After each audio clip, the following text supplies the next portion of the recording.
안녕하십니까, 김벤치입니다. 오늘 전해드릴 소식은 요즘 핫한 아이오닉5 실내 공간이 공개되어서 그와 관련한 소식을 전해드리려고 합니다. 정세균 국무총리가 아이오닉5 2열에 탑승을 했다고 하는데요. 과연 2열 무릎 공간, 머리 공간, 시트 앉았을 때 그런 공간들 부분 얼마나 편할지 분석하는 영상을 여러분들에게 알려드리겠습니다. 지금 바로 가시죠.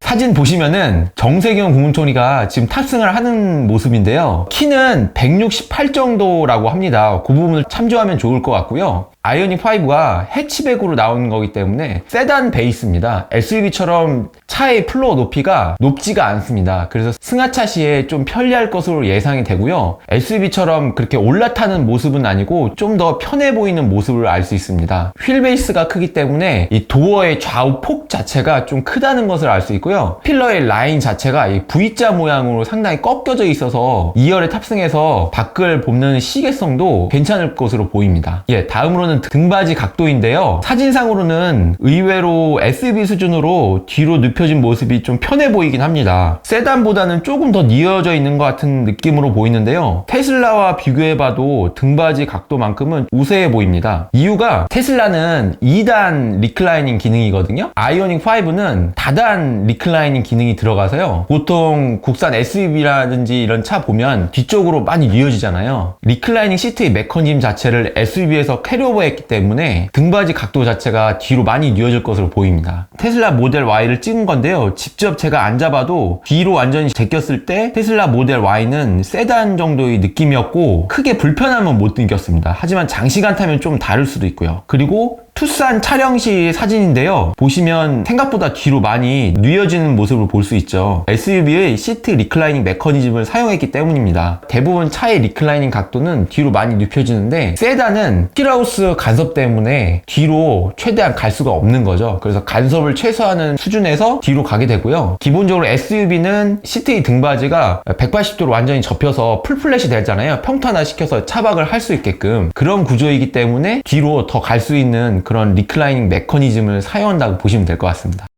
다음은 무릎 공간 사진인데요. 휠 베이스가 3m에 달하기 때문에 생각보다 넓을 것이라고 예상은 했는데 사진을 보니 정말로 넓어 보인다는 생각이 들어요. 1열 시트의 전후 위치에 따라서 무릎 공간 차이는 있을 건데요. 사진상으로만 봤을 때 168 정도의 키거든요. 무릎에 주먹 3개 정도 들어가 보입니다. 대략 25에서 한 30cm 정도로 예상이 되는데요. 1열 시트 사이 그런 상대적인 위치를 보시면은 1열 시트를 어떤 사진을 위해서 또는 촬영을 위해서 최대한 앞으로 간 모습은 아니라는 걸 볼 수 있어요. 보통 일반적으로 타는 모습으로 포착이 되고요. 소렌토 UM과 투싼 사진을 보시면은 약 주먹 2개 정도 들어가는 모습을 볼 수 있습니다. 아이오닉5 2열 거주성은 그래도 나름 괜찮아 보여집니다. 또한 이유가 시트 등받이 두께가 조금은 얇아서 그런 건 아닌가라는 생각도 들어요. 요즘 설계 트렌드가 이렇게 라이트하게 가고 시야라든지 이런 확보를 위해서 그런 설계 인자가 들어가는 것 같습니다.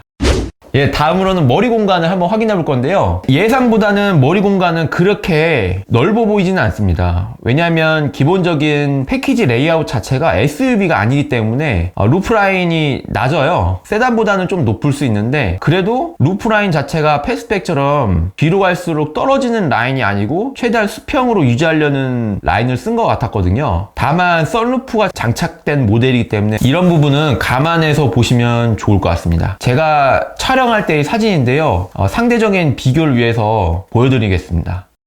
시트 등받이는 생각보다 작아 보이는데요. 헤드레스트와 머리 상대적인 높이를 사진상에서 확인함으로써 알 수 있습니다. 이 부분은 조금은 아쉽다고 볼 수 있는데요. 차급의 사이즈를 봐서 시트는 좀 작은 사이즈로 설계된 게 아닌가라는 생각도 들어요.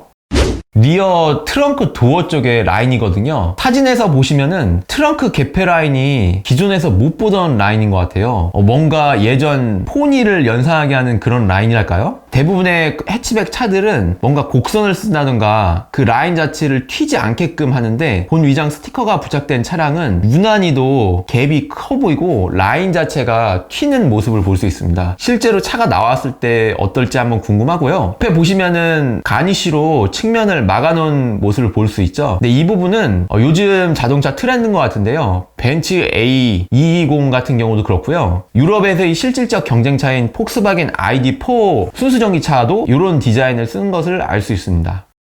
카메라 사이드 미러인데요. 포착된 사진을 보시면은 뭔가 디자인이 좀 아쉽다는 느낌이 듭니다. 흰색 베젤도 너무 튀고요. 베젤의 두께도 상당히 두꺼워요. 사실 요즘 이런 패드가 그렇게 단가가 비싸진 않을 것 같은데 자동차 실내에 들어가는 거는 환경내구라든지 충격, 안정성이라든지 전자기파 이런 수많은 테스트를 거쳐야 하기 때문에 뭐 일반적인 패드하고는 좀 다를 수도 있어요. 하지만 디자인 느낌은 뭔가 심플하거나 고급스러운 느낌은 없어 보입니다. 다만 흰색 베젤은 왠지 아이패드를 보는 듯한 아이덴티티가 느껴지고요. 센터 디지털 파노라마 클러스터와 같이 디자인심을 공유하는 것 같고요. 한 가지 좀 잘한 부분이라면 아우디 이트론이라든지 혼다 E와 다르게 플로팅 타입을 썼어요. 이런 부분은 사용자의 신체 사이즈에 맞춰서 각도를 조절할 수 있는 기능이 들어간 것 같고요. 야간의 빛 반사 문제 이런 부분을 해결한 좀 설계적인 부분이 들어간 것으로 추정됩니다. 디자인적으로는 아쉽지만 이런 부분은 어떻게 보면 실사용자 입장을 고려한 모습을 볼 수 있습니다.